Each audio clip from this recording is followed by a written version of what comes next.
Hello bachcho, let's read the question. The question says, consider a block kept on an inclined plane, inclined at 45 degree as shown in the figure.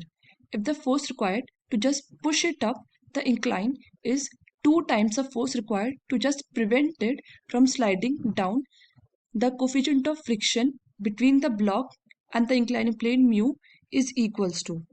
Now firstly, the key concept is what is friction force. So friction एक ऐसा force होता है जो oppose करता है the present motion.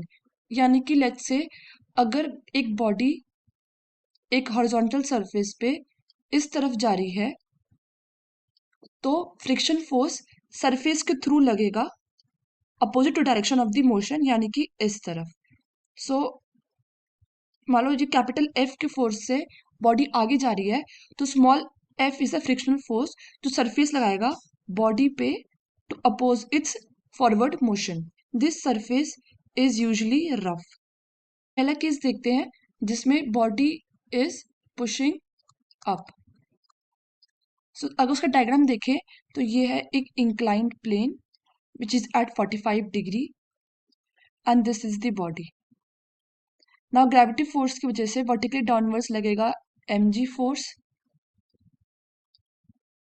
इस inclination की वजह से this component will be mg cos 45 degree and this वाला कंपोनेंट हो जाएगा mg sin 45 डिग्री।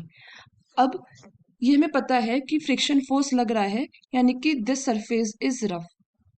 अब मोशन ऊपर की तरफ हो रहा है यानी कि फोर्स लग रहा है ऊपर की तरफ विच इज लेट्स से F1। सो नाउ जब मोशन ऊपर की तरफ हो रहा है तो फ्रिक्शनल फोर्स लगेगा अपोजिट में, यानी कि फ्रिक्शन फोर्स लगेगा इस तरफ which is let's say small f1। So अब अगर हम इक्वेशन लिखते हैं नेट फोर्सेस का, so it will be F1 equals to mg sin 45 degree plus F1। अब हम दूसरा केस देखते हैं जिस केस में we are preventing the downward motion. So वही इंक्लाइंड प्लेन है जो 45 डिग्री पर रखा हुआ है, सेम ब्लॉक है, नीचे लग गया gravitational force mg। So this component will be mg sin 45 degree. अब हमें पता है कि mg sin 45 downward motion cause करेगा, यानी कि हमें एक अपोजिट फोर्स चाहिए इस mg sin 45 फोर्स के जो नीचे का मोशन अपोज करे। So this will be our friction force small f2। Friction force तो सरफेस का फोर्स था, हमें खुद से एक ऐसा फोर्स चाहिए जो प्रिवेंट कर देगा डाउनवर्ड मोशन, यानी कि हमें mg sin 45 डिग्री जो कि प्राइमरी फोर्स है डाउनवर्ड मोशन का उसके अपोजिट में एक फोर्स अप्लाई करना पड़ेगा ताकि it prevents the downward motion which is capital F2। So now जो फाइनल इक्वेशन बनेगा नेट फोर्स का, it will be mg sin 45 degree minus frictional force which is small f2 equals to capital F2। Now frictional force का formula होता है which is small f equals to mu n। Let's see ये block है उस पर एक reaction force लग रहा होता है which is capital N। According to Newton's third law ये एवरी फोर्स का एक इक्वल एंड अपोजिट रिएक्शन होता है। सो यहाँ पे mg cos 45 कंपोनेंट आ गया था तो उसके अपोजिट में सरफेस एक इक्वल एंड अपोजिट फोर्स लगाएगा which is normal reaction force capital N। तो फ्रिक्शनल फोर्स का फॉर्मूला यहीं से बनता है which is mu n। Mu यहाँ पे कोफिशिएंट ऑफ फ्रिक्शन है जो हमें फाइंड करना है।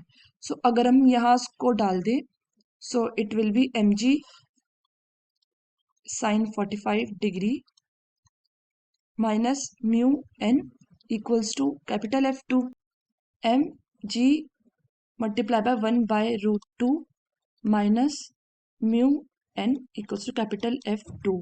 नाउ जैसे कि डायग्राम में देखा था हमने कि n is equal force to mg cos 45 degree, बस डायरेक्शन का फर्क है। सो यहाँ पे हम n को रिप्लेस कर देंगे mg cos 45 से, then it will be mg multiplied by 1 by root 2 minus mu mg cos 45 degree equals to f2.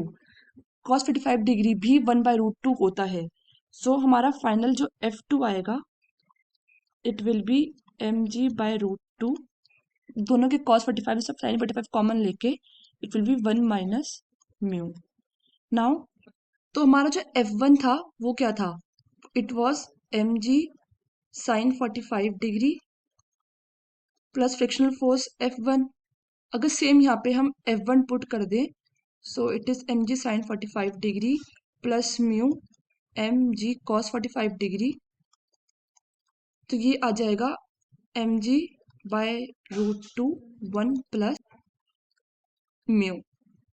Now question के according f1 is equals to 2f2 है.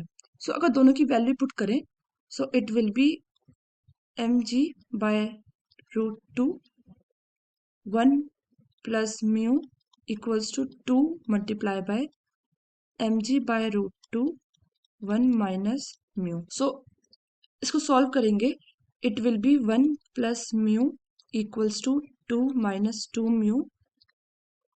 सो म्यू आ जाएगा 1 by 3 and this is equals to 0.3.